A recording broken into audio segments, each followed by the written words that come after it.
Hi guys, my name is Akshay and today I'm going to teach you the topic of operational amplifiers.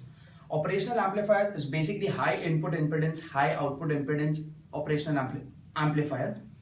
Uh, by connecting it in a feedback configuration, we can build many circuits like voltage, current to voltage converter, filters, buffer circuits, and many other circuits.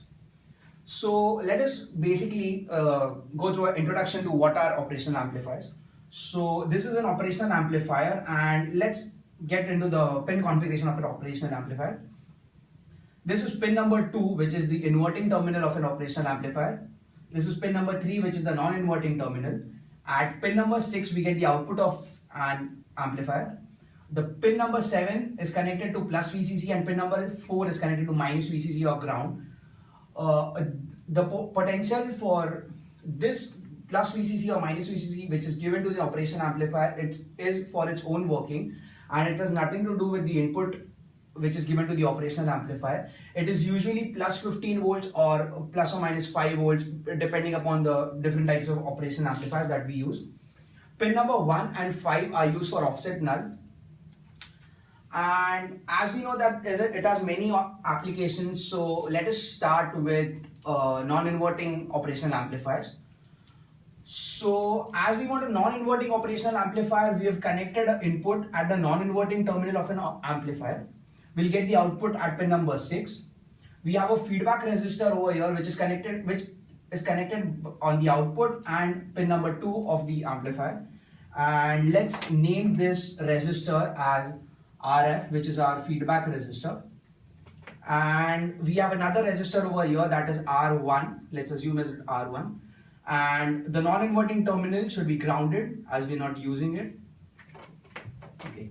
So before we get into this, there are two basic rules for any operational amplifier, and those are that the potential difference between the input terminals, that is pin number 2 and pin number 3, is always equal to 0. And the second rule is that the input current going into the operational amplifier through the input terminal is always equal to 0. That means that no current enters from this point or this point into the operational amplifier. So using these two rules, we can come to a conclusion that the potential at Vx and V1 is equal. So let's apply a Kirchhoff's current law in this loop.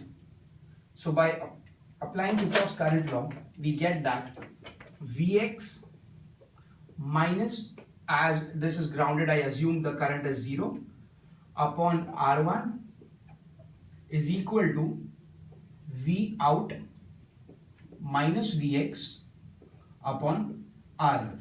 So, and this is a potential terminal which is considered as the potential terminal across which we are applying the KCL.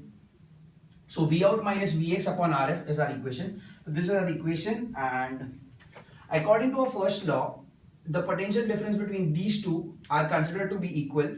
So hence, the potential at point 3 should be equal to the potential at point 2. Hence, as this is V in, we can come to a conclusion that V in equal to Vx.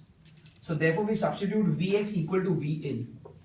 So V in upon R1 is equal to V out minus V in upon Rf.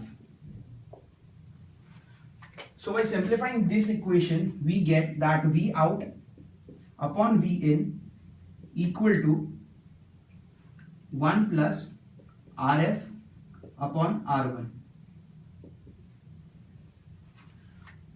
And this is also known as the gain of an operational amplifier. So the gain of a non-inverting operational amplifier is 1 plus Rf upon R1.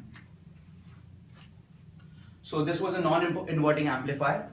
Now let's look into inverting operational amplifier. So the circuit is somewhat the same. We just have to give a potential V in at the non-inverting terminal this time. And as before, we are not using pin number 2, and in this case we are not using pin number 3, so we ground this pin. Rest of the circuit is somewhat the same.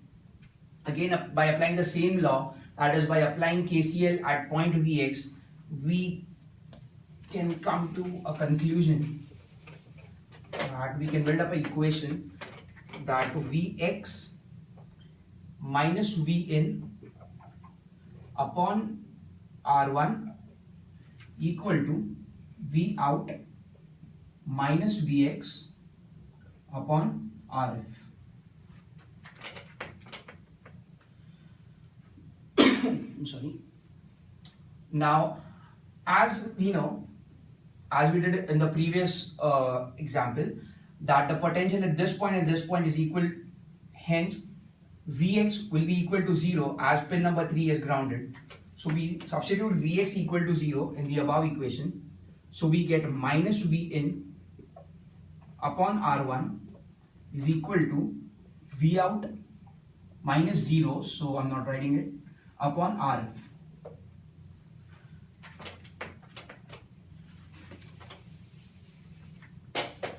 So by simplifying this equation, we get that V out upon V in is equal to minus Rf upon R1, and this is the gain of a non-inverting amplifier.